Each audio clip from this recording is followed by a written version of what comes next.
quick update here on this Tecumseh engine. Got the head taken off, and that is pretty nasty. I really hope the cylinder walls aren't scored,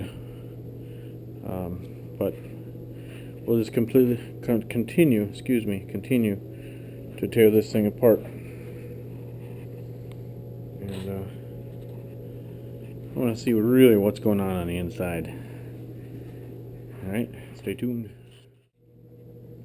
Alright, before I take these pulleys off on the back, I'm going to record their positioning with the ruler here.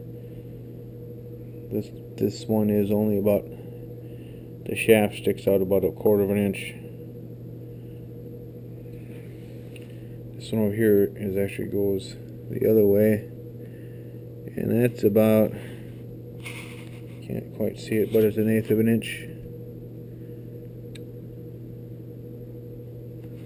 Roughly 1/8 inch inside. Alright, just want to make a note that this bolt here is the standard length of all the bolts that are coming out of the crankcase cover, with the exception of this one that's right below the governor control arm is the longer one. It's the only one that's long.